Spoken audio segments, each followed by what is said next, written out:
Vamos lá, meus irmãos, vamos lá, começando aqui nossa quinta aula de Educação Religiosa 1. Mais uma vez, boa noite, graça e paz. Boa noite, graça e paz. Boa noite, graça e paz. Boa noite, graça e paz. Boa noite.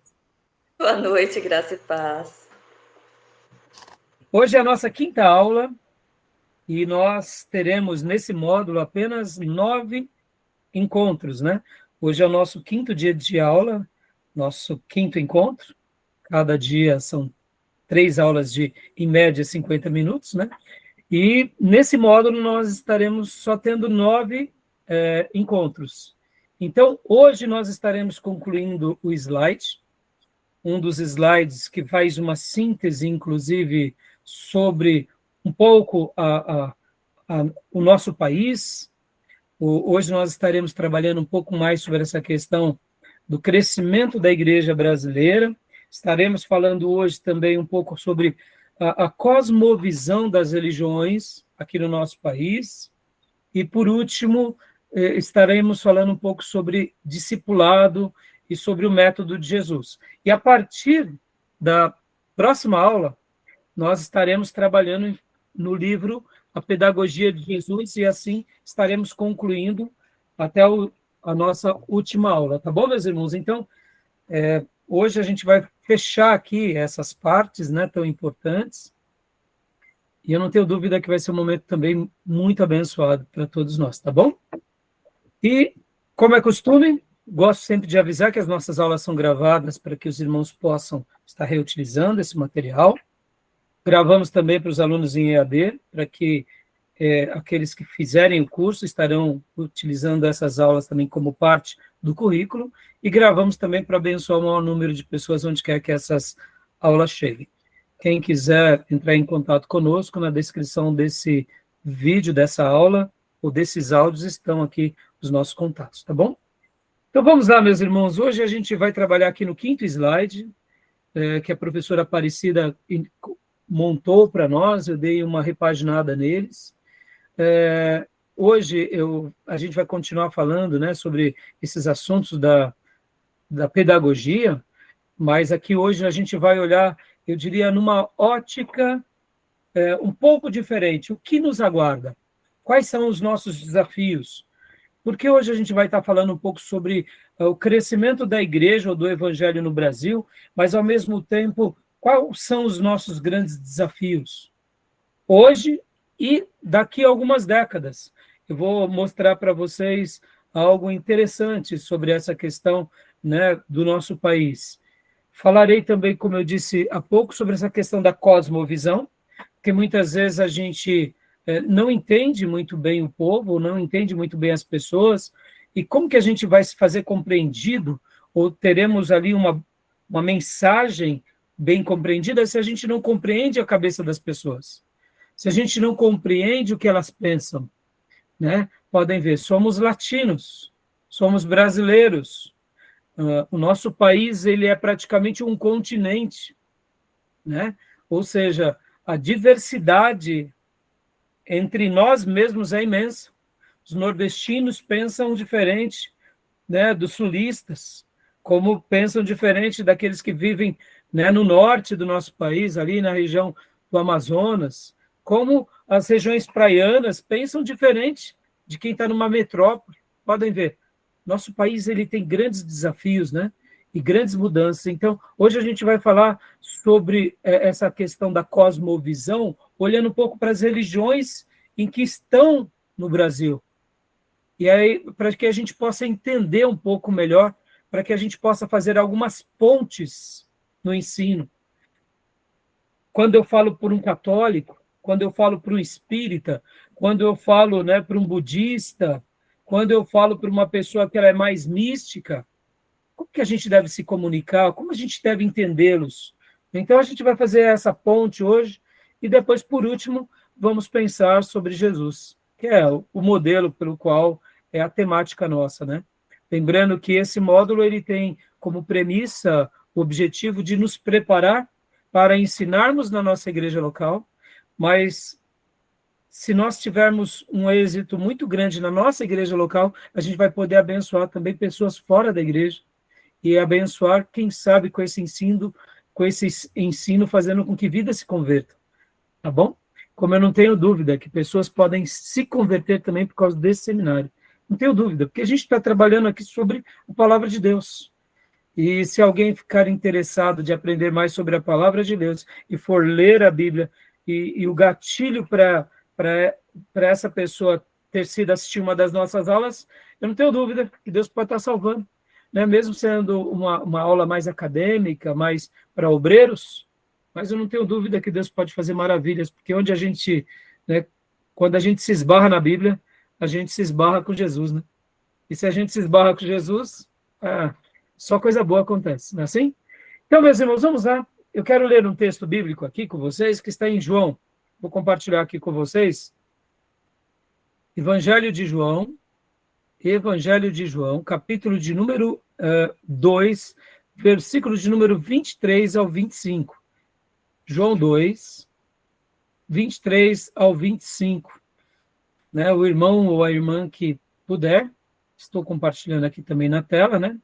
João 2, 23 ao 25. Se quiser ler aqui na minha versão digital, fique à vontade. Se não, pode ler aí na sua própria versão.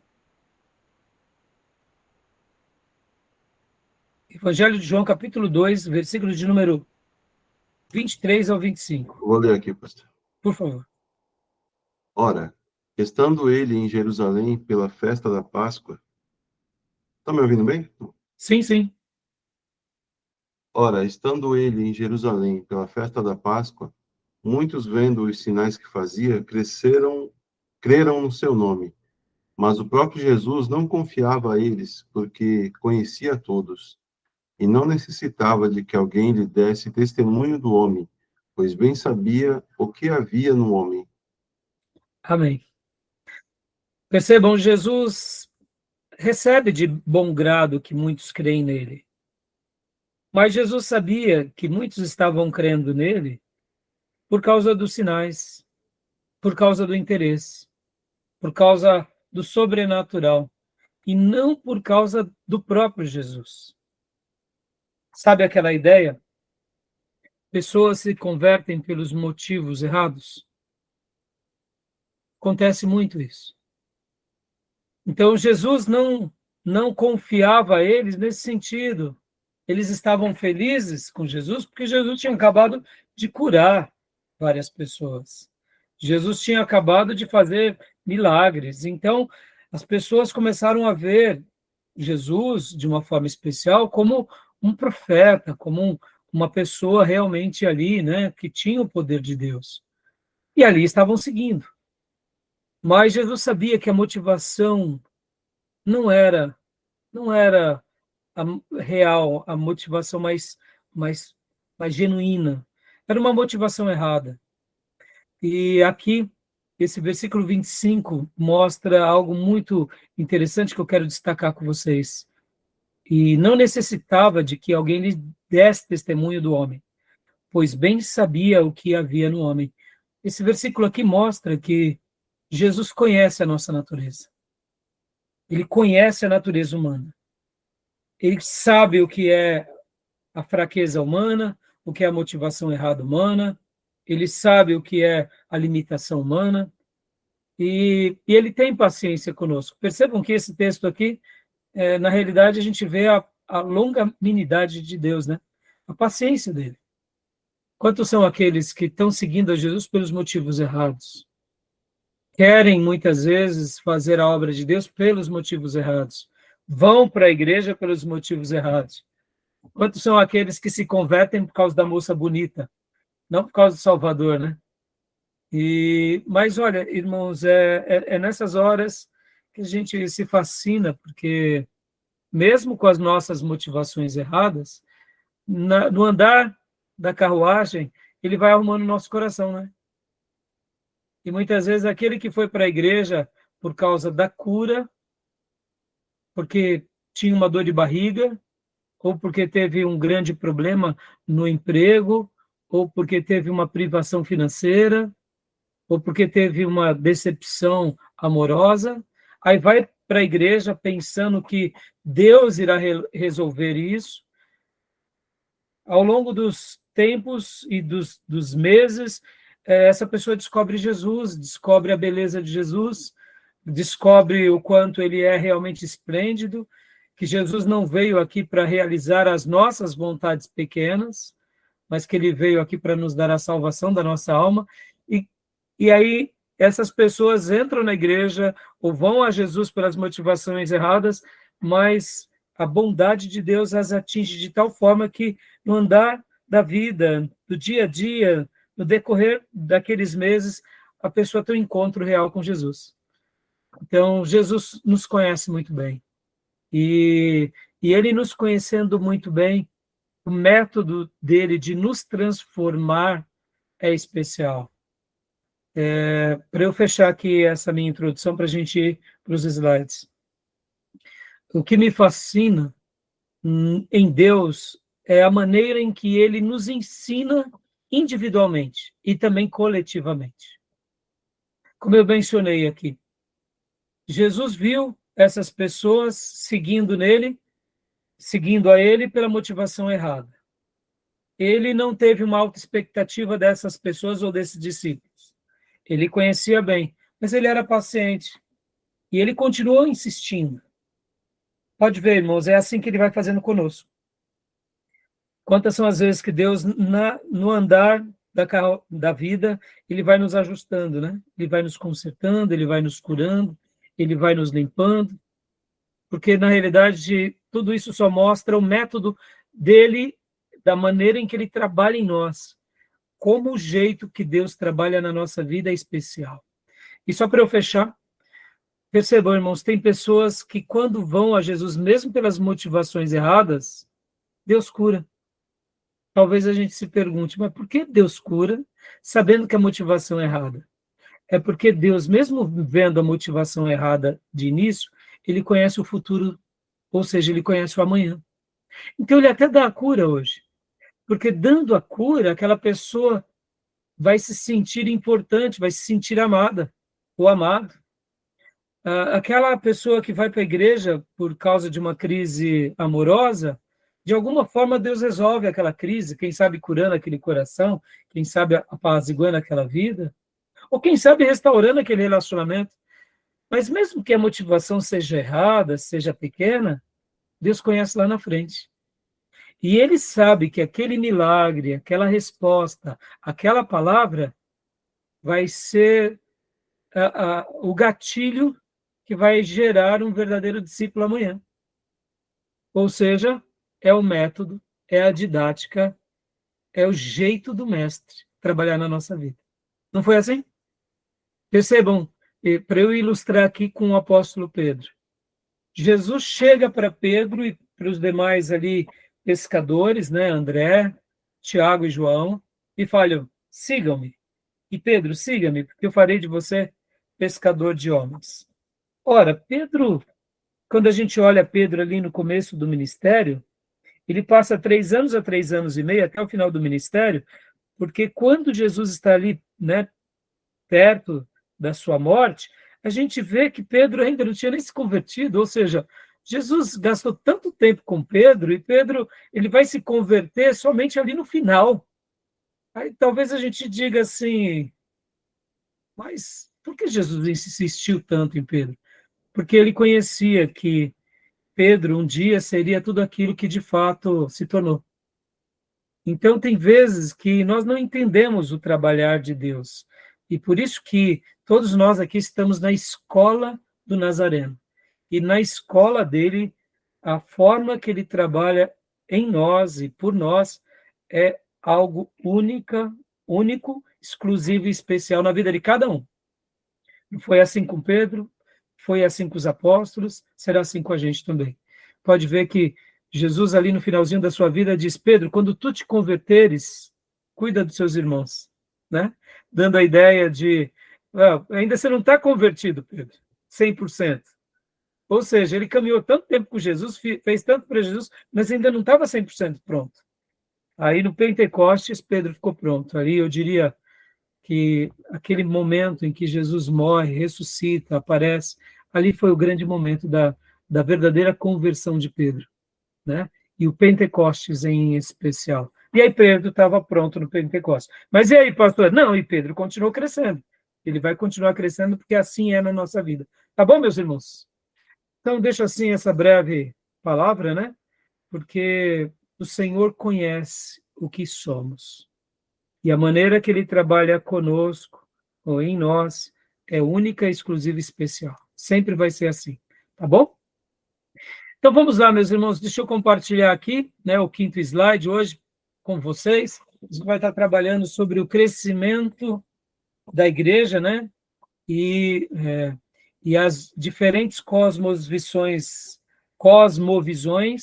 religiosas e o discipulado, tá bom?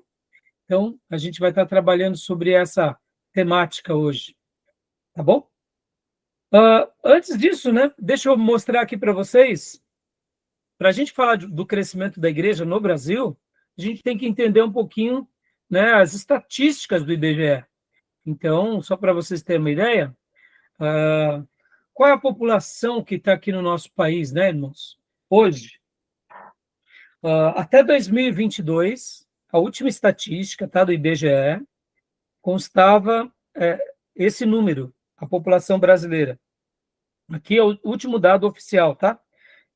203.062.512 brasileiros na nossa nação, tá? Isso em 2022. Então, atualmente, na data de hoje, nosso país tem 213,4 milhões de habitantes, né? Então, essa é a quantidade. E por que eu digo assim, a população estimada? Porque o IBGE, ele lança o censo, né, esporadicamente, então é por volta disso, tá bom? Hoje o Brasil tem tudo isso de gente, irmãos. 213,4 milhões, né, de habitantes. Por que a gente está falando sobre isso, né, irmãos? Porque hoje, na aula de hoje, a gente vai falar um pouco sobre o crescimento do evangelho no Brasil. Deixa eu fazer uma pergunta aqui para vocês, antes de entrarmos aqui nos dados. Nesses últimos anos, a Igreja de Jesus cresceu no Brasil ou ela diminuiu? O que vocês acham? Em quantidade, tá? Diga, Bia. Cresceu. Cresceu, né? Uhum. Os irmãos notaram que tem mais gente se convertendo? Joia. Antigamente era difícil ver um crente, agora quase todo mundo é crente. Exato. Agora a pergunta que fica, né, Beatriz, é que tipo de crente que tem crescido? Aí é outra pergunta, né? Não, sem fazer juízo de valor, mas estamos aqui numa escola de teologia, estamos num seminário teológico, essa pergunta é importante. Concorda, irmãos? A qualidade do cristão é importante. Quantidade e qualidade são duas coisas importantes. Ambas têm que caminhar junto. Qualidade e quantidade. Quantidade e qualidade. Se eu só tenho qualidade e não tenho quantidade, a gente fica um pouco triste, porque tem muitas pessoas que precisam ser alcançadas, concorda? Mas se eu tenho muita quantidade e não tenho qualidade, isso também nos preocupa. Porque tem muita gente que diz que é crente, mas que tipo de crente? Bom, fazendo a minha segunda pergunta para vocês. A qualidade do cristianismo na nossa nação tem crescido também como tem crescido a quantidade numérica? O que vocês acham? Expresse a opinião de vocês com toda a honestidade. Pode falar, Bia, depois Diego, Tomé, Sônia, Miriam. Eu acho que não. Diego? Não, pastor. Irmã Sônia? Também, meu ponto de vista, não, porque a gente vê muitas igrejas, né, estão abrindo portas, né, denominadas igrejas evangélicas, cristãs, porém, o que se vê ali dentro, infelizmente, está sendo um ensino muito assim, que a gente não entende, além de não entender, não é aceitável. Concordo. E Tomé e irmã Miriam? Obrigado, irmã Sônia. Também acho que não, pastor. Irmã Miriam? Eu também acredito que não está tendo muita qualidade, não. Tem só quantidade. Mas a qualidade está... É inspeção de qualidade. Jesus tem que fazer a inspeção de qualidade dos produtos. Obrigado, Miriam, obrigado. Vocês concordam, irmãos? Nosso país, ele está passando por várias crises, não está? Estamos vivendo agora a crise do judiciário, né? O ativismo no judiciário, como muitos juristas têm dito, que o nosso judiciário, ele se tornou um judiciário ativista. Ele se tornou agora algo político, e o judiciário jamais era para ser assim. Nós temos visto um legislativo omisso, concordam? Quando eu digo legislativo, eu estou falando do Congresso e do Senado, porque se juízes do Supremo tomam decisões arbitrárias e o Congresso não se posiciona, eles estão sendo omissos. Né? E um executivo, muitas vezes, também perdido, né? Porque, percebam, cada um vai fazer o que bem entende, do jeito que entende, segundo os seus próprios critérios. Agora, por que eu estou falando isso? Concorda, irmãos? Que a igreja ela veio para ser o equilíbrio também. Mas se a igreja perde o seu sabor, perdeu tudo, né? Que a igreja ela deve manter, pelo qual deve manter o seu sabor de sal e de luz. Ela tem que manter isso. Indiferente se o mundo está caído, se o mundo está em polvorosa, se está em harmonia, se está tudo correndo bem, a igreja não pode se contaminar com o mundo, né? Então, assim, percebam que é uma coisa que nos preocupa muito, por exemplo, muitos pastores vão dizer que a quantidade de pastores e cristãos que são eleitos para os 3 poderes, percebam, nos 3 poderes, mas não tem tido atitudes de cristão nos 3 poderes. Então, fica difícil, porque como que a gente vai esperar a justiça da nação se a igreja está falhando também na sua função? Então, percebam a nossa responsabilidade aqui, irmãos. Nós estamos aqui, né, para que Deus tenha misericórdia das nossas igrejas, para que a gente não se desfigure, para que a gente tenha uma alta qualidade, como a própria Miriam, né, disse, que na inspeção de qualidade do mestre a gente seja pelo menos considerado fiel, e dessa forma a gente vai marcar a nossa família, vai marcar a nossa sociedade, e assim marca o nosso país. Então a gente está aqui hoje não para fazer apontamentos, mas para fazer um autoapontamento, para que a gente possa fazer parte do quê? Vamos tentar aprender para poder colaborar com as nossas igrejas locais, para que a gente continue fortalecendo outras igrejas e assim se unindo, fazendo a diferença como Deus espera. Porque, irmãos, assim, só para eu fechar, né? A gente não tem que esperar da sociedade, mas a gente tem que esperar da igreja. Concorda? A gente não tem que esperar, muitas vezes, me entenda, não estou dizendo que a gente tem que torcer para que as coisas piorem lá fora, não, não é isso. A gente tem que ter uma atitude cívica, precisamos ter uma atitude, participar da vida civil, mas o que eu quero dizer é o seguinte, quando o governo falhar, quando o judiciário falhar, quando os líderes falharem, a gente não pode esperar que a igreja falhe. A igreja não pode falhar. A mensagem da igreja não pode falhar, o testemunho da igreja não pode falhar, porque nós fomos separados para ser o sal da terra e a luz do mundo. E as pessoas estão olhando para nós. E não guardem isso no coração, meus irmãos. Nós estamos aqui com o propósito de deixarmos um legado para Deus, para a nossa geração e para as outras gerações. Mesmo que não sejamos tão valorizados em vida, mas que nós possamos deixar uma marca positiva na história. E aqueles que vierem depois de nós possam se orgulhar, assim como foram os nossos referenciais no passado. Que a gente possa ser esse que pega, né, a antiga geração, né, a tocha da antiga geração, segura com fidelidade e passa para uma nova geração se mantendo na fidelidade, tá bom? Então, hoje aqui, ao fazer os apontamentos, como eu fiz, eu quero olhar para nós, para dentro de nós, porque é muito fácil fazer os apontamentos, mas vamos tentar pensar qual é o nosso papel, como que nós temos sido, tá bom? E vamos clamar pela misericórdia de Deus. E que, como a Miriam disse, que na inspeção de qualidade do mestre a gente seja aprovado. Que a gente não vire refúgio, né, Miriam? Pelo contrário, que a gente sejamos frutas seletas, né, nas salvas do mestre, tá bom? Então, eu penso assim também, meus irmãos, que a igreja brasileira tem crescido muito, mas ela tem crescido de forma rasa.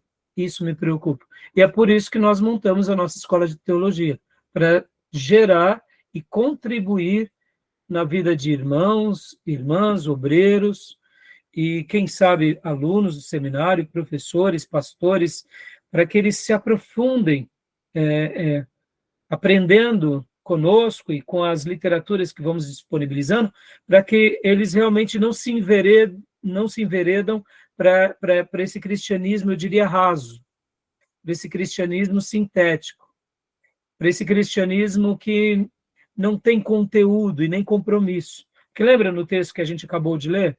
Ó, mais uma vez, vou compartilhar rapidinho, mais uma vez. Essa multidão aqui estava impressionada com o quê? Com os sinais que Jesus fez. Motivação errada. Hoje tem uma quantidade enorme de pessoas se tornando cristã por causa do quê? Porque a igreja de Jesus virou próspera. Motivação errada. Eu quero me tornar rico. Eu quero me tornar rico que nem aquele pastor midiático, entenderam? Então, Jesus também não vai confiar a nós a sua obra. Ele sabe que a nossa motivação é errada e que ele possa reorganizar a nossa rota, que ele possa nos tirar dos atalhos, tá bom, meus irmãos? Porque, para eu voltar e concluir aqui, como disse o querido pastor Paulo Júnior, pastor Paulo Júnior, em certa ocasião, disse assim, que os irmãos dos últimos 20, 30 anos que se converteram no Brasil, muitos irmãos se converteram com o evangelho, não conheceram o verdadeiro evangelho. Quem se converteu nesses últimos 20, 30 anos. Porque, segundo Paulo Júnior, como nesses últimos 20, 30 anos tivemos muitos neopentecostais e telesevangelistas, muita gente se converteu nessa onda, mas não se converteu conhecendo o evangelho de renúncia, um evangelho puritano, um evangelho, sabe, de carregar a cruz. Então, assim, nosso dever é resgatar esse verdadeiro evangelho que foi deixado um dia pelos apóstolos, que foi relembrado na Reforma, que foi difundido, né, pelos grandes avivalistas, que a gente possa trazê-lo de novo à tona. E possa ajudar os nossos irmãos que estão, né, se enveredando por caminhos perigosos. Como vocês mesmos dizem, como existe uma frase que diz, hoje tem muitas igrejas cheias de pessoas vazias. Elas estão indo por causa da bênção, estão indo na igreja por causa do profeta, estão indo na igreja porque lá tem uma boa música, uma energia boa. Hoje vai ser muito legal quando a gente for falar aqui já sobre a questão da cosmovisão. Vocês vão ver bastante coisa, vocês vão falar assim, não, isso daqui não é de Deus, isso daqui não é de Deus mesmo. Tem uma energia boa, estão indo por causa de uma energia. E, meus irmãos, a gente não precisa disso. A gente não precisa disso.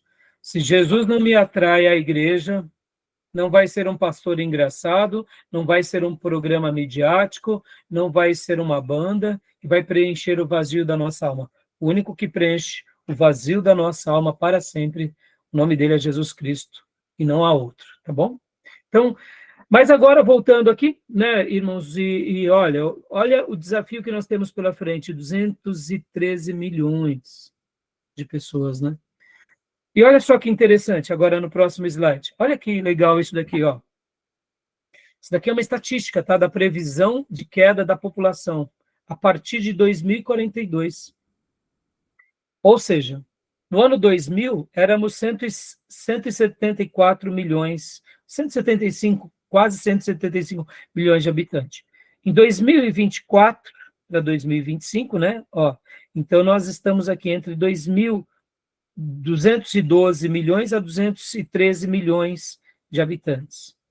Em 2040, aqui, ó, 2041, exatamente, e 2042, nós atingiremos esse pico aqui de 220 milhões de habitantes. E depois, possivelmente, cairá, né, em quantidade de milhões de habitantes. Vai, ao invés de ter uma crescente na população brasileira, vai ter uma decrescente, vai diminuir. O que esse gráfico aqui mostra para nós? Mostra uma coisa curiosa também, viu, meus irmãos? Vão nascer menos pessoas e os velhos, né, querendo ou não, viverão mais.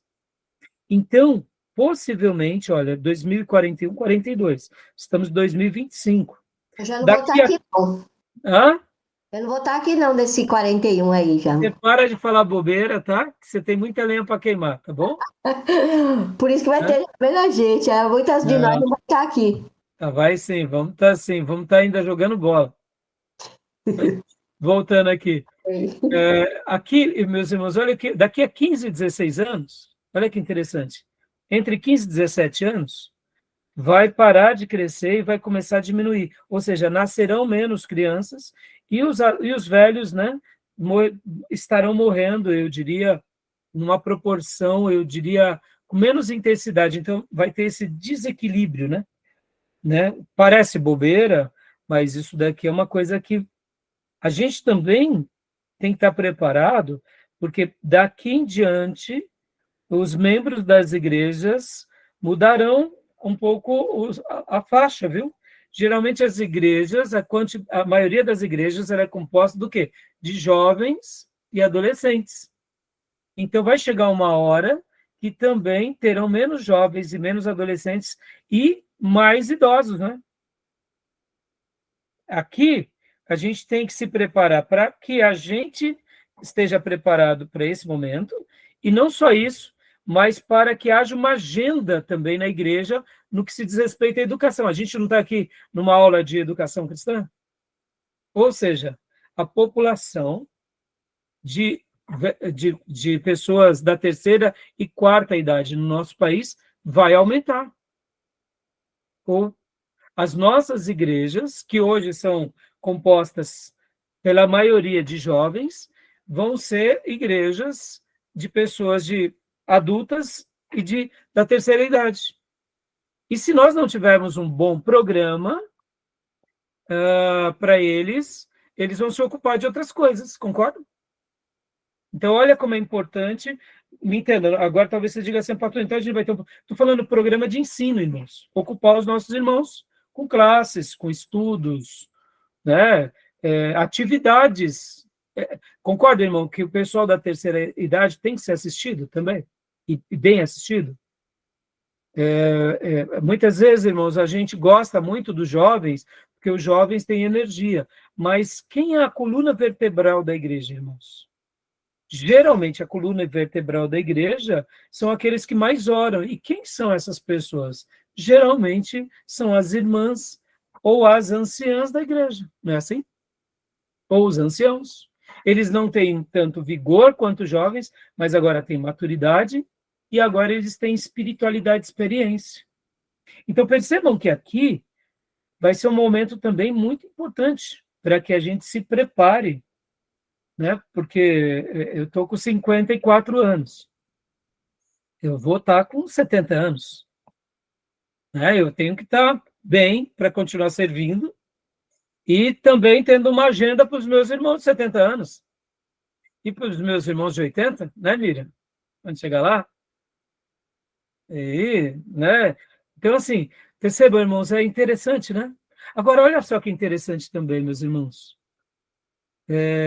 Graças a Deus, hoje a informação chegou para muita gente, né? E percebam que a gente também tem que provocar nos nossos irmãos da igreja, por meio do ensino, um despertar da qualidade de vida, né? Pode ver, o quanto eu converso aqui com vocês, de vez em quando, falando de comida, de sono, de alimentação, Porque, irmãos, não tem coisa melhor do que a gente ter uma vida de alta produtividade e não ter doença, né? Não ter uma comorbidade ou uma doença é uma bênção. Ou aprender a lidar com aquele ponto fraco, né? Só de aprender a lidar já nos dá uma qualidade de vida muito boa. Tem vezes que o irmão ele vai ter uma comorbidade, vai ter uma doença. Mas se ele aprender ferramentas, jeito de lidar, ele tem uma qualidade de vida, né? Então, assim, é importante nós, como ministros, levarmos a igreja do Senhor ao que? A ter uma vida espiritual abundante, mas também ter uma vida física, intelectual e emocional abundante. Lembra? Jesus veio para nos dar vida e vida em abundância. É só no espírito? Claro que não, meus irmãos. O espírito é o que começa, mas é nessa alma, é nesse corpo, é nessa mente, são nas emoções, né? Então, percebam, agora a gente vai usar essas ferramentas da forma correta, mas eu quis passar para vocês esses dados aqui, que eles são bem interessantes, né? Bem curiosos, não? Tá bom? Alguma pergunta, alguma dúvida? Eu tenho duas, pastor. Pois não. Que eu tava olhando, né, os slides que o pastor tinha mandado antes da gente começar as aulas. Primeiro que eu fiquei muito surpresa com essa notícia de que a maioria dos cristãos são jovens, de 10 a 14 anos.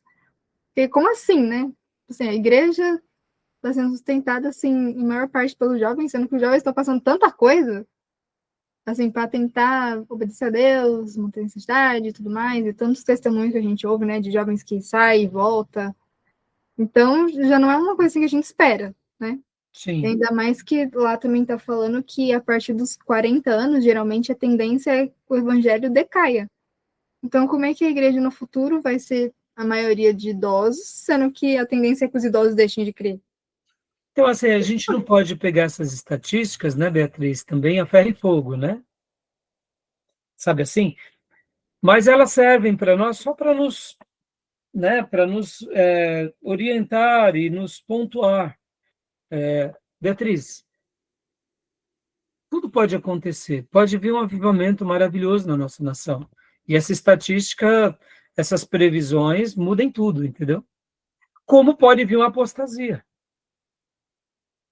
né? Então, assim, a estatística ela é boa para a gente ter uma visão panorâmica. Estamos crescendo? Estamos. Estamos crescendo com qualidade? Não estamos. São os jovens e adolescentes que estão crescendo? Opa, olha o alerta, né, Beatriz? Olha o alerta.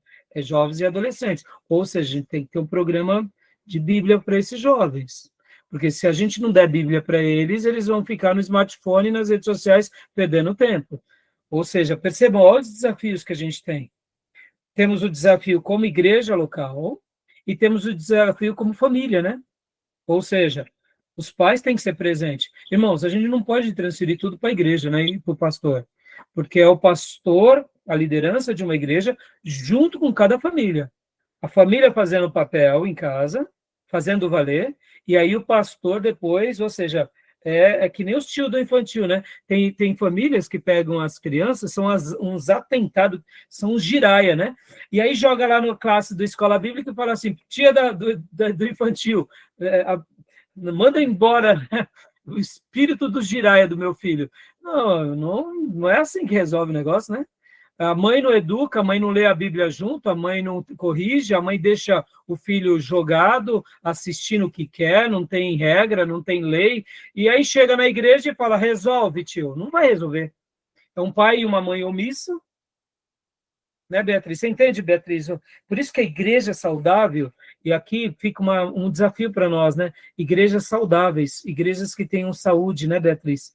Elas têm um papel, elas ensinam corretamente, e os membros, as famílias em casa fazem valer.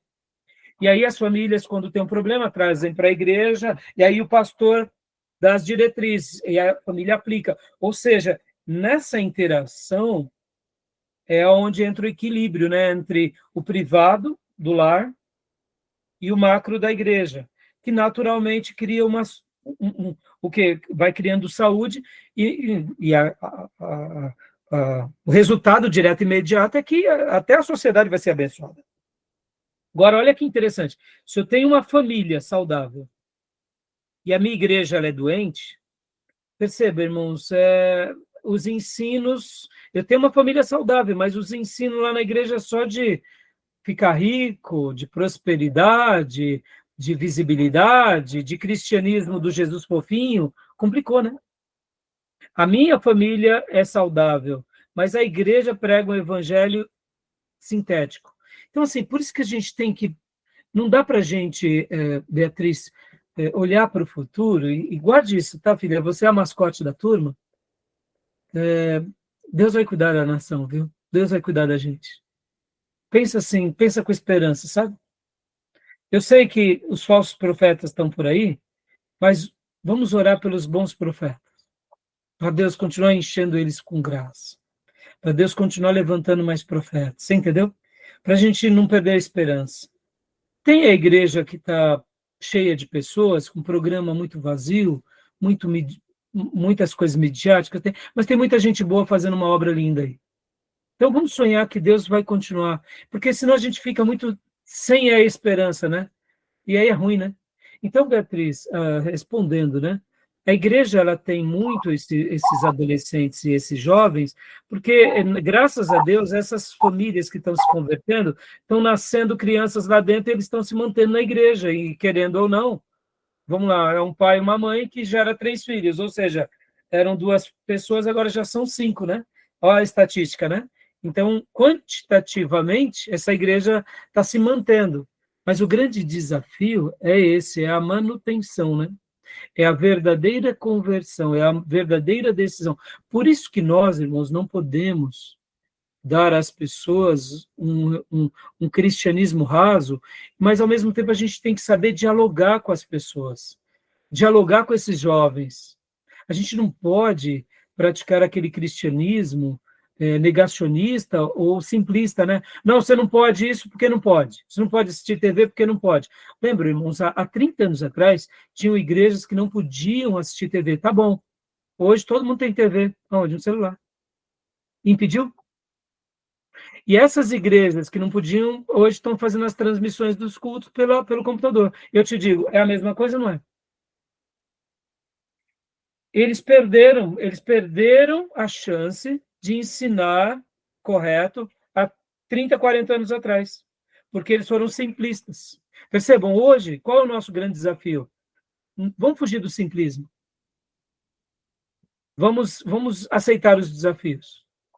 E vamos dialogar com eles, e vamos mergulhar na Bíblia, e vamos também dar o espaço deles, para que a gente não crie uma igreja legalista, né? Pode, não pode. Porque, irmãos, a gente, hoje em dia, podem ver, irmãos, antigamente, na nossa infância, quando um jovem desejava ir para a pornografia, ele tinha que romper vários obstáculos. Como assim? Era um jovem de 12 anos, ele queria um acesso à pornografia. Ele tinha que chegar para um jovem de 18 anos e falar assim, vai lá na banca e compra a revista.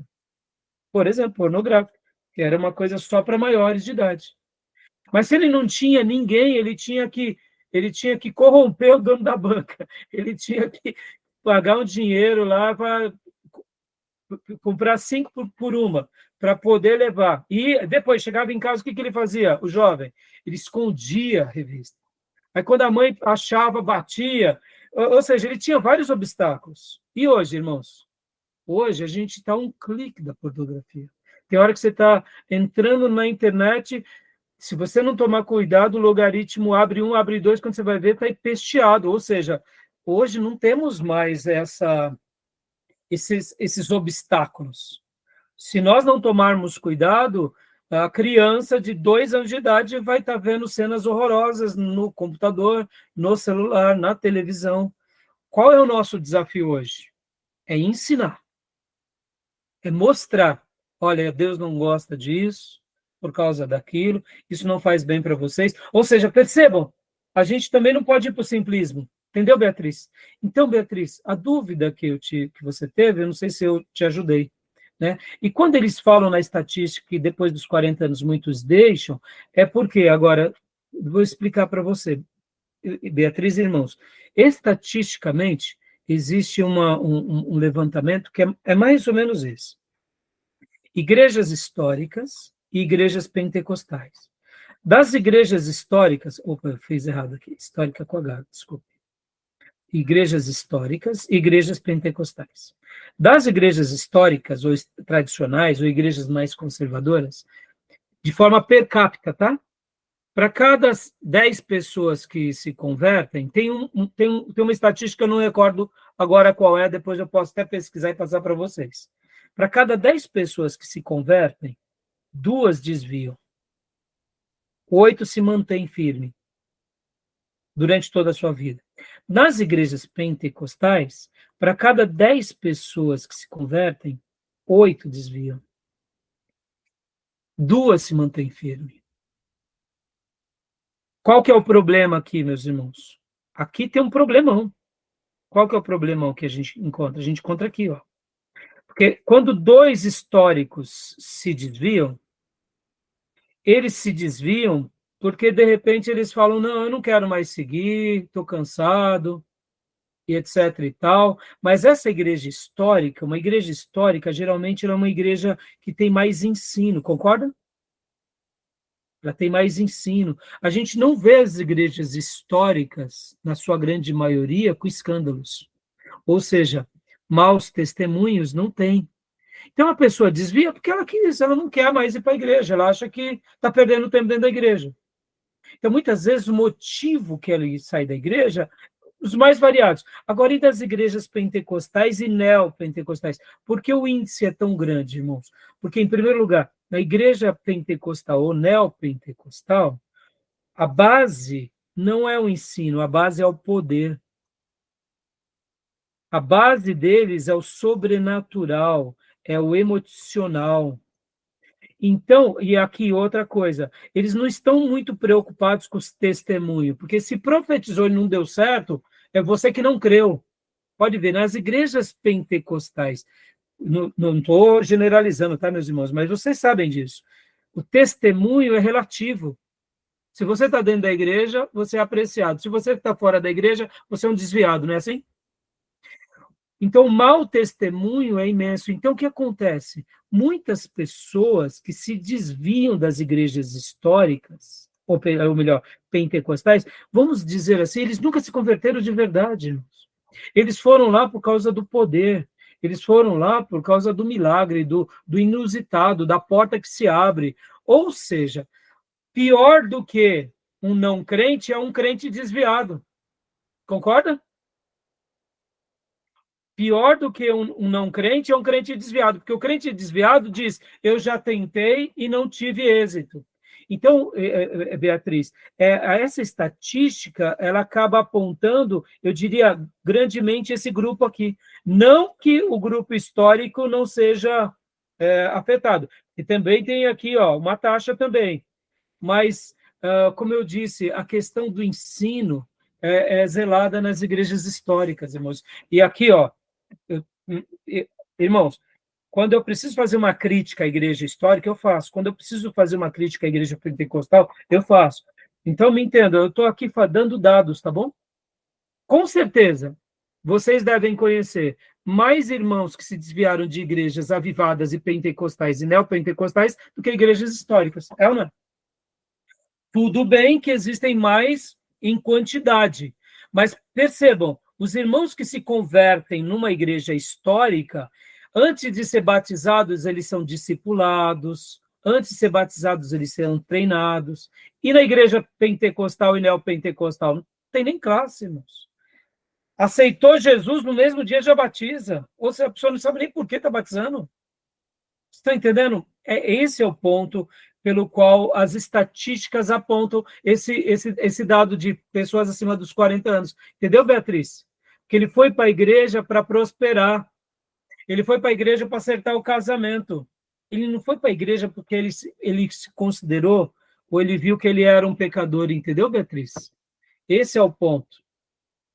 Eu aprendi com o pastor Marcos Granconato, e vocês vão ter bastante material depois dele em alguns módulos. Ele é um pastor de uma igreja reformada. Ele é dessa linha mais histórica, reformada, um grande teólogo. E ele recebeu muitos irmãos pentecostais na igreja dele. E ele começou a fazer um critério de recepção que eu apliquei também na nossa igreja, na minha igreja local. Ele começou a receber muitos irmãos pentecostais, e depois ele via que esses irmãos pentecostais já estavam lá como membros, mas tinha alguma coisa errada. E aí ele aprendeu. Qual é a pergunta que ele faz quando ele recebe um irmão de outra igreja? Ele faz essa pergunta: me conta qual é a sua experiência de conversão. Muitos irmãos que estão indo para a igreja dele dizem, não, a minha experiência de conversão é porque Deus me curou. Aí ele fala, isso não quer dizer que você se converteu. A minha experiência de conversão é porque Deus abriu uma porta de emprego para mim. Fala, então quer dizer que aonde Deus abre uma porta de emprego, então a pessoa se converteu? Não necessariamente. Então, o que o Marcos Granconato faz? Faz essa pergunta. Me conte a sua experiência de conversão. E aí, nessa entrevista, ele viu que muitas pessoas que estavam indo para a igreja dele nunca tiveram experiência de conversão. Entenderam? E isso é uma coisa que nos deixa alerta, tá bom? E responde os dados, tá, Beatriz? Tá bom, meus irmãos? Então, meus irmãos, só para a gente finalizar essa questão aqui do IBGE, né? Então, aqui, ó, eu mandei para vocês já esse slide, né, de hoje, ó, aqui, ó, o censo do próprio IBGE, né? Então, depois vocês deem uma olhadinha, né? Mostrando aqui as religiões do nosso país. Então, aqui seriam os dados, eu diria, um pouco mais, como que eu posso dizer? De uma forma um pouco mais clara, né? Sobre o número de evangélicos, ó. Então, aqui seria em 2010, em azul, e em laranja, né? Seria em 2022. Segundo as estatísticas, os católicos saem de 65% em 2010, aqui agora é em porcentagem, né? Para atuais 56%, ou seja, houve uma queda no catolicismo. Entre os evangélicos, houve um aumento de 5,2 pontos percentuais, passando de 21,7% da população em 2010 para 26,9%, ou seja, houve um acréscimo. Mas aqui, meus irmãos, eu falo sem medo de errar, é aquilo que a gente disse há pouco, cresceu bastante, tá bom? Mas cresceu em quantidade, não em qualidade. Tá bom? E pasmem vocês, hein? Pasmem vocês. Os católicos podem ter diminuído, mas vocês têm visto aí os movimentos católicos mais fervorosos, carismáticos? Católicos mais piedosos? Tem visto ou não? Interessante, né? Eles têm caído estatisticamente, mas quando a gente vai ver nas mídias, estão fazendo um trabalho aí de base bem sólido. Estão divulgando um catolicismo mais militante. Você vê padres pregando contra o pecado, ou seja, a quantidade católica, de números de católicos, diminuiu, mas nós temos visto que, no que se diz respeito à mensagem dos líderes, eles estão sendo mais conservadores. Não estão indo tanto para bobeiras, né? Para liturgia sem sentido. Então é interessante isso, viu? Fica aqui uma crítica, viu? Porque a gente olha num primeiro momento como protestante, né? E diz, nós estamos ganhando os católicos, tá? Mas estamos ganhando para que tipo de evangelho? Por evangelho oba-oba? Do Jesus fofinho? É um perigo, né? Eles estão saindo do catolicismo e estão virando protestantes ególatras? Aí eu te pergunto, de que utilidade está sendo isso? Entendeu? Estamos crescendo, tá? E a luz está brilhando? Ora, porque se estamos crescendo, onde está essa luz? Onde está esse sal? Estão entendendo? A quantidade de evangélico está aumentando, mas não está salgando. Não está iluminando. Perigoso, né? Então fica aqui a observação. E aí segue aqui também o declínio para o espiritismo, né? Olha só, um aumento também nas outras religiões espíritas, e aí aqui são os dados aproximados, né? Então, nesse slide aqui, vai passando todas essas premissas, e aqui mostrando um pouco das religiões no nosso país. Pastor, é importante, como seminarista, a gente saber disso? Claro que é, meus irmãos. É importante a gente acompanhar, porque e se fosse, por exemplo, o ateísmo crescendo na nossa nação? O islamismo crescendo na nossa nação? Por exemplo, meus irmãos, na França, daqui a alguns anos e décadas, a França vai ser totalmente muçulmana, estatisticamente. Porque enquanto um francês gera um filho, um muçulmano gera 10 filhos. E a quantidade de muçulmanos que já está entrando na política, nos negócios, dominando as cidades, possivelmente daqui a algumas décadas a França vai ser um país muçulmano, na Europa. E essa é uma estratégia do Islã com relação a difundir a sua fé, pelo crescimento geográfico, crescimento com relação ao numérico das famílias, porque eles não têm controle de natalidade.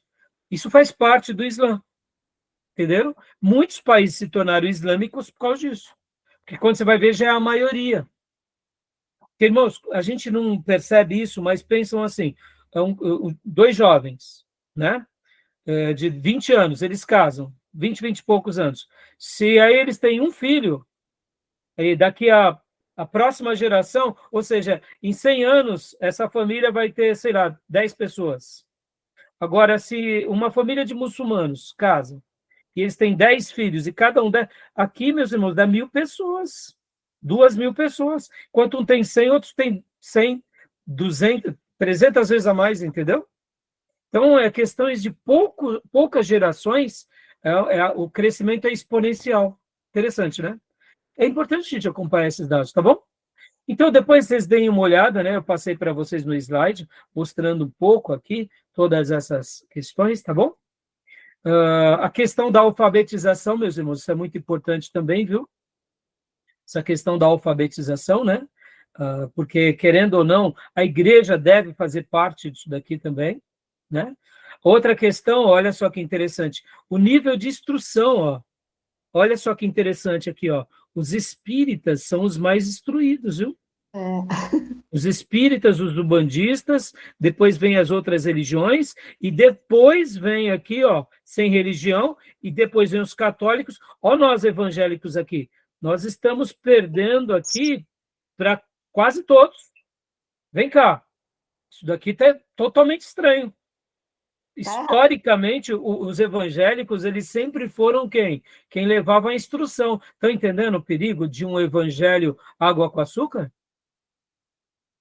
Estão entendendo, meus irmãos? A gente tem que provocar os irmãos da nossa igreja a estudarem mais e estudarem melhor. Para quê? Para sermos mais inteligentes. Agora, olha só, que parece bobeira, mas como que a gente vai evangelizar esses espíritas aqui se eles estão achando que a gente é chongo? Lesado. É ruim, né, irmãos? Por isso que a gente está aqui, para a gente fazer diferença. Vamos estudar, meus irmãos. Não tenhamos medo do estudo. O estudo é de Deus. Deus nos criou com um cérebro inteligente. Vamos fazer valer e vamos glorificar a Deus com a nossa mente. Amém, meus irmãos? Não vamos colocar o estudo na frente de tudo, não é isso. Mas a Bíblia, né, é a palavra de Deus, né? E a gente precisa ter, né? Aqui também fala sobre a questão da internet, né? Está bem pareada, né? Então é isso, aqui esse slide é bem interessante. Aqui são os números antigos do IBGE de 2000 se não me engano, 2010, tá? Aqui são os dados de 2010. E agora a gente vai para as cosmovisões. Porque você viu, a gente comentou agora um pouco sobre o nosso país, né? A questão numérica. Irmãos, uma última coisa aqui para a gente fechar esse bloco aqui. Só falar uma coisa aqui para vocês, ó. Quando a gente fala aqui nível de instrução, ó, a gente tem que orar muito para Deus prosperar o nosso país e prosperar o nosso povo, mas com a motivação correta. A prosperidade de Deus. Não essa prosperidade mercadológica. Porque com a prosperidade nós geramos mais educação. Porque quando nós não temos prosperidade, irmãos, não adianta. A gente não gasta dinheiro com a educação. Não deveria ser assim, tá, irmãos? A gente tem que reservar espaço para aprender a aprender, mesmo sem prosperidade. Mesmo sofrendo, a gente tem que provocar a educação. Mas falando aqui para a nação, tá? Falando de uma forma geral. Em momentos de prosperidade, um povo como o nosso, principalmente porque somos um país emergente, eles gastam dinheiro em educação. Porque quando nós não prosperamos, a gente só tenta sobreviver. Por que eu falo sobreviver? Porque a gente é um país emergente, meus irmãos. Concordam? Como que um pai de família vai pôr um filho para fazer uma faculdade se ele não consegue nem pôr a comida dentro de casa? Vocês estão entendendo o que eu quero dizer? Então, por isso que a gente tem que provocar situações de prosperidade e orar para que Deus prospere a nossa vida e a gente realmente resgate a prosperidade de Deus, não essa prosperidade dos neopentecostais, tá bom? A prosperidade dos neopentecostais, vou fazer a minha denúncia aqui, eles adoram um Deus chamado prosperidade, que é um Deus invisível, concorda? Os neopentecostais adoram Mamon. Concorda? Não adoram a riqueza? Não tem o ídolo lá da prosperidade, mas eles buscam o quê? Só prosperar. Não estou falando disso. Eu estou falando daquela prosperidade bíblica, tá bom? Falando da prosperidade que Deus concedeu ao patriarca, ao povo de Deus. Então, aqui, ó, pode ver, o povo evangélico brasileiro, hoje, ele tem prosperado. Não era para estar num nível de instrução tão baixo. Concorda? Será que não está errado? Tá, claro que tá errado.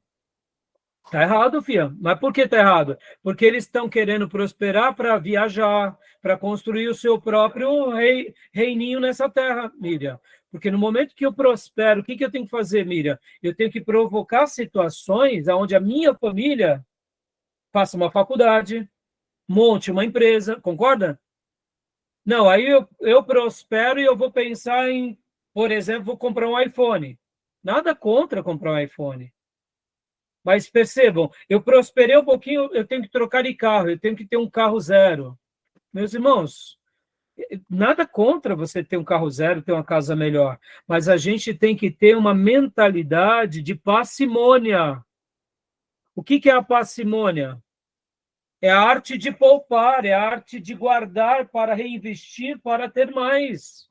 Ou seja, eu tenho que fazer com que o meu dinheiro trabalhe para mim. Agora não, eu vou lá para mostrar que Deus está me abençoando e troco de carro. E ponho um monte de dívida. Aí eu perco o emprego, perco o carro, perco tudo e depois saio da igreja porque Deus não realizou meus sonhos. Motivação errada. Percebam? Então, essa prosperidade não está sendo uma prosperidade segundo os padrões de Deus. Está sendo uma prosperidade medíocre. Concordam? Então, o que a gente tem que orar? Para que realmente a prosperidade bíblica aflore em nós. Para quê? Para a gente poder criar negócios, empresas, comércios, para a gente deixar um futuro para a nossa família, para os nossos filhos, e assim criando um país rico mesmo. Só para a gente fechar, meus irmãos, por que judeu gosta de comércio? Por que judeu gosta de loja? Por que árabe gosta de lojinha? Por que, meus irmãos? É um povo sofrido, meus irmãos. Eles sabem que trabalhar para eles dá trabalho, mas na hora que eles precisam pegar as coisas deles, eles pegam e vão para outro lugar. São povos sofridos. Eles sabem que a melhor maneira de você prosperar é você criar o seu próprio negócio, você trabalhar para você. Pode ver, árabes, judeus, eles trabalham para os outros, eles estudam, mas na medida que eles podem, eles vão criando rendas passivas. Eles vão guardando, Ó, o oposto da parcimônia é o quê? É ser pródigo. O que é pródigo, irmãos? O que é pródigo? É um lascado. Buscar o dinheiro. Eu gostei da palavra. O que a palavra pródigo significa? A gente pensa que o filho pródigo é o filho que vai embora, né? É o filho fujão, não é isso? O que é a palavra pródigo? Qual é a tradução de pródigo, irmãos? Esbanjador. Por isso que é o lascado que a Miriam falou. O pródigo é gastador. Ser um gastador, irmão, não é um princípio bíblico. Pode ver, a parcimônia ou parcimonia é a arte de poupar. O que a Bíblia vai falar para nós lá em Provérbios? Aprenda com a formiga. A formiga, o que ela faz? Ela trabalha, ela aguarda, ela se prepara para o inverno. Percebam, irmãos, aqui eu não estou falando para a gente ter o nosso fazer das reservas, aquilo que Jesus disse, né? Construirmos aqui tesouros, onde não é isso, mas é preparar a nossa vida e o nosso futuro. A gente está falando aqui, ó, por exemplo, de que estatisticamente o povo evangélico está estudando menos. Está errado. Temos que estudar mais. Tem que continuar estudando. Cada curso superior que fazemos, meus irmãos, isso se repercute em aumento salarial. Irmãos, eu sei que vocês estão aqui no seminário teológico, mas quem já está aqui há um ano já aprendeu bastante coisa comigo. Eu não tenho dúvida que vocês vão prosperar. Por quê? Porque a gente aprende sempre alguma coisa.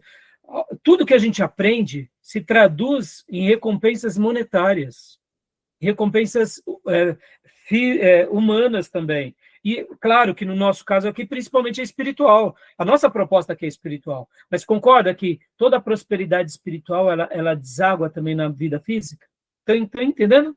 Então, meus irmãos, eu não estou querendo aqui que vocês, né, tenham essa ambição no sentido de ganância, né? Não é isso. Mas é que tenho... para eu fechar, irmãos, tentem discernir o que é ganância e o que é ambição, tá? Discernam o que é ganância e ambição. Vamos lá, meus irmãos. O que é a ganância? A ganância é eu subir pisando nos outros, tomando o que é dos outros. Isso é ganância. A ganância, ela nos faz lembrar muito a inveja. O que é a inveja? A inveja não é eu quero o carro do Tomé, eu não quero um carro igual ao do Tomé, eu quero o carro do Tomé. Entendeu? Essa inveja, essa cobiça, ela é doentia e diabólica. Por isso que eu quero o carro do Tomé, eu não quero um carro igual ao do Tomé. Eu quero dele, porque ele não pode ter, eu tenho que ter o que é dele. Entendeu? Então, a ganância é isso, e a gente não pode ter ganância. O que é ambição, irmãos? Vocês nunca mais vão esquecer disso. Tenha uma santa ambição. O que é ambição? Quando você olha para um pé de árvore, um pé de laranja, uma laranjeira, ela tem que produzir muitas laranjas. Ela nasceu para isso. Então, se ela produzir, vamos supor, cada safra ela produz 500 laranjas. Eu não sei quanto que um pé de laranja produz, mas vou dar uma ideia. É muita laranja, não é? Numa safra? Vamos supor que sejam 500 laranjas. Ah, mas eu sou um pé de laranja bem humilde, pastor. Para mim, produzindo 10 laranjas, eu estou fazendo a vontade de Deus. Não, isso é mediocridade. Se Deus te fez produzir 500 frutos, por que você vai querer 10? Você nasceu para 500, ou seja, tem ambição. Vamos lá, meus irmãos. Que tamanho eu queria que fosse a Igreja Batista Missionária de Ferraz de Vasconcelos? Sem medo de errar. Do tamanho de Ferraz de Vasconcelos. Tá bom? É isso. Quantos mil habitantes tem Ferraz? Eu queria ter toda essa cidade debaixo do meu cuidado. E eu estou trabalhando para Deus me dar o maior número possível. Quantos Deus vai mandar? Não sei, mas é o meu ideal. Ou seja, eu quero produzir e não quero perder nenhum. Estão entendendo, irmãos? Ambição. Ganância eu não quero que nem tenha mais nenhuma igreja em Ferraz, eu só quero a Igreja Batista Missionária. Não, aí não posso. Eu quero ser mais uma com as muitas igrejas, mas eu quero todas as almas que Deus reservou para mim. Quanto será? Serão 50 almas? 100 almas? 500 almas? 5.000 almas? Eu quero o máximo do meu potencial. e não quero perder nenhuma. Isso é ter ambição. Vamos lá, vamos traduzir isso para a vida financeira. Eu estou ganhando um salário mínimo. Ora, Deus te fez nascer para você ganhar 10 salários mínimos, porque você vai querer ficar vivendo com um. Tem pessoas que foram dotadas por dons e talentos para ganhar 50 salários mínimos. Meus irmãos, ganhe os 50 salários mínimos e invista no reino. Ou seja, se Deus te deu essa competência de montar uma empresa, de ganhe, meu irmão. E depois consagre tudo isso a Deus. Estão entendendo qual é a diferença de ganância para ambição? Agora, no momento que eu falo, eu quero ganhar 50 salários mínimos e não quero que ninguém tenha, aí é ganancioso, né, irmãos? Não é isso. Não estou falando isso. Eu não quero o que é dos outros, eu quero o máximo do meu potencial. Está entendendo? Deu para entender? Compreendeu? Então, essa é a prosperidade de Deus na nossa vida, tá bom, meus irmãos? É que nem aqui eu estou dando aula para vocês, meus irmãos. Qual é a minha meta? É que vocês assimilem tudo do melhor. Para quê? Para que vocês gerem, segundo Deus, tudo aquilo que Deus reservou para cada um de vocês. Então, eu não quero que vocês aprendam só um pouquinho, eu quero que vocês aprendam o máximo. E se vocês se tornarem professores muito melhor do que eu, glória a Deus, é a capacidade de cada um de vocês, tá bom? Tudo bem? Beleza? Podemos fechar? Mas percebam aqui o quanto aqui na questão da educação isso nos mostra preocupação. A gente cresceu como povo, estamos perdendo a educação, tem alguma coisa errada.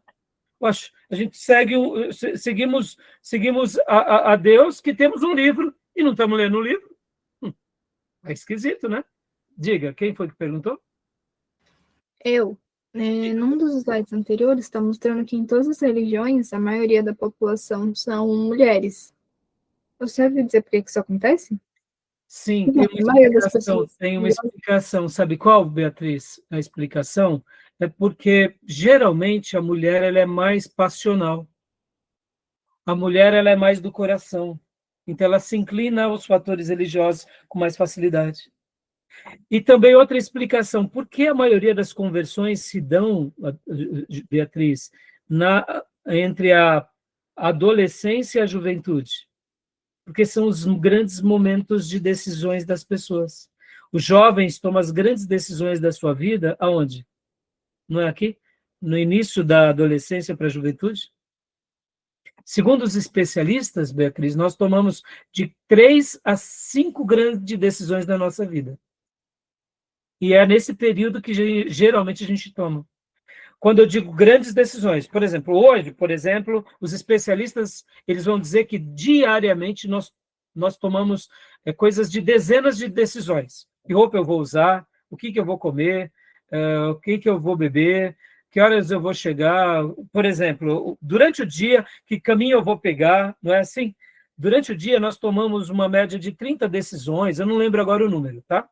É muitas decisões pequeninas, mas os especialistas dizem que na nossa vida nós tomamos de 3 a 5 grandes decisões da vida. Quais são elas?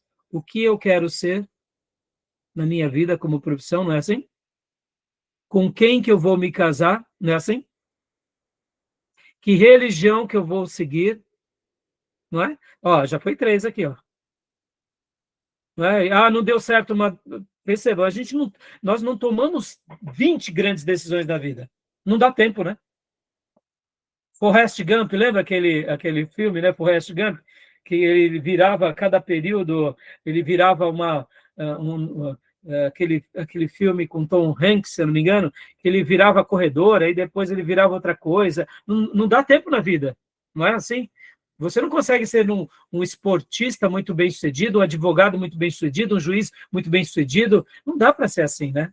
Alguém já disse, Beatriz, tem uma frase muito interessante, que é do guru da administração moderna, que é o Peter Drucker, se eu não me engano, o nome dele era esse, que ele falava assim, que nós nascemos para uma coisa, servimos para mais 2 ou 3 coisas, e nas demais enrolamos. É verdade. Né? O guru da administração dizia isso. Nós nascemos para 1 ou 2 coisas. Nascemos para uma grande coisa, aliás. Servimos para 2 ou 3 coisas. Ou seja, por exemplo, né? Eu nasci para ser um gestor, ou para ser um professor, ou para ser um empresário? Sirvo para mais 2 ou 3 coisas. E nas demais coisas a gente só enrola. E é verdade, né? Pode ver. O grande desafio é descobrir o porquê nascemos, né? Esse que é a grande dificuldade, né? Mas, assim, então, Beatriz, respondendo a tua pergunta, as mulheres são mais sentimentais. Coisas do coração está em primeiro lugar com as mulheres, depois com os homens, né? Os homens são mais racionais. Então, uma decisão religiosa para o homem é mais desafiadora. Não é que não tenha homens emotivos ou sentimentais, mas é mais característico às mulheres, tá bom? Mais alguma pergunta, meus irmãos? Alguma dúvida para a gente finalizar? Tranquilo? Podemos fechar esse bloco? Ficou um pouco grande. Nos últimos 2 blocos a gente vai fazer um pouquinho menor, tá bom? Fechou? Vamos agora para as cosmovisões de religiões, tá? O que é uma cosmovisão? A gente vai trabalhar agora em cima disso. A gente viu o Brasil, agora a gente vai entender um pouco as religiões para a gente ir para o nosso tema. Porque, irmãos, é importante a gente compreender um pouco essa nação, né? Ó, há pouco a gente viu que os espíritas estão estudando demais, ó. E como que a gente vai ganhar esses espíritas aqui se a gente não está nem lendo a Bíblia? Aí complicou, né? Entendeu? Tá bom? Então, vamos entender um pouco a cabeça dos espíritas católicos. Tá bom, meus irmãos? Podemos parar? Vou parar, então, a gravação, tá?